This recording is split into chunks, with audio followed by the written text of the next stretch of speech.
cette nouvelle soirée à Paris, alors qu'encore aujourd'hui, les athlètes canadiens nous réservaient de grandes performances. Oui, et vous entendrez l'hymne national et vous verrez assez souvent le drapeau canadien, puisque nos champions ont récolté des médailles. Alors, allons-y! Est-ce qu'on va la remplacer?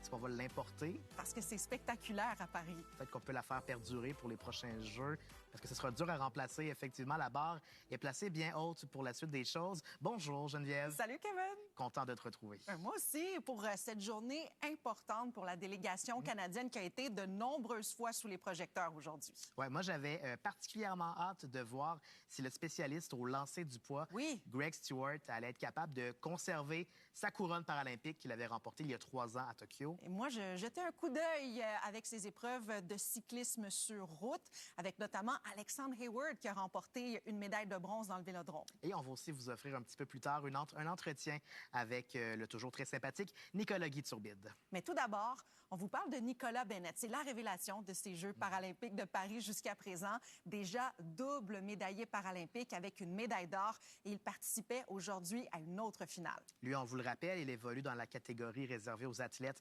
avec une déficience intellectuelle. Il y a quelques mois de cela, il nous avait confié à quel point c'était difficile pour lui, qui a reçu un diagnostic d'autisme à l'âge de 3 ans, de bien faire reconnaître son handicap. Wow, mais quel début d'émission, Kevin! Oui.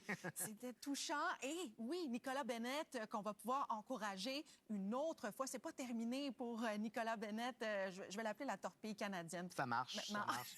Ça va lui coûter cher de surcharge dans ses bagages au nombre de médailles qu'il va ramener. Oui. Il en a déjà 3 dans sa valise. Peut-être une 4e éventuellement. Peut-être, qui sait, c'est pas terminé. Et on veut vous parler d'une autre belle histoire à la piscine, l'histoire de Reed Maxwell. Il a seulement 17 ans, c'est le plus jeune de la délégation canadienne aux Jeux paralympiques de Paris. Ouais, disons qu'il y a de la relève en paranatation au Canada. Il a célébré son anniversaire il y a 2 jours à peine, donc bonne fête. Vous imaginez que ce sont ses premiers Jeux paralympiques. Il participe aujourd'hui à la finale du 400 mètres libre. Allons voir la course. On découvre maintenant le géant de 7 pieds 2, Greg Stewart. Oui, j'ai bien dit 7 pieds 2.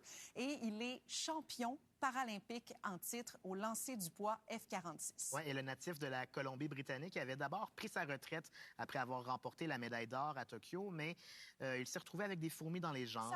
Et il a décidé de revenir en action pour défendre sa couronne à Paris. Et Kevin, c'est vraiment un géant avec un cœur en or. Il a même coécrit cette année un livre jeunesse. Ça s'intitule Stand Out et il écrit sur ses réseaux. Vous regardez Soirée à Paris et aujourd'hui, Kevin, c'était le début des épreuves en paracyclisme sur route. Oui, on va aller rejoindre très bientôt Alexandre Hayward qui a déjà remporté une médaille sur piste, une médaille de bronze. Il était aussi en action sur route. C'est un athlète polyvalent. Allons voir comment ça s'est passé en compagnie d'Antoine Deshaies et Audrey Lemieux à la description et à l'analyse.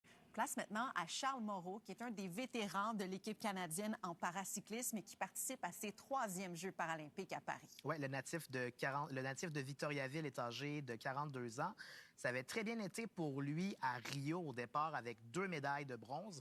Mais à Tokyo, ça s'est moins bien passé. Des performances décevantes dans son cas, selon ses propres dires, qui avait jugé ses propres courses comme étant catastrophiques. Oui, il a même dit que c'était un flop pour lui à Tokyo.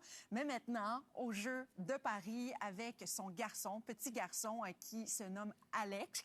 Et il est prêt à tout pour monter sur le podium Charles Moreau. Il participe aujourd'hui à l'épreuve du contre-la-montre. Toujours en cyclisme sur route, il fallait surveiller de près l'athlète de la Colombie-Britannique, Nathan Clement.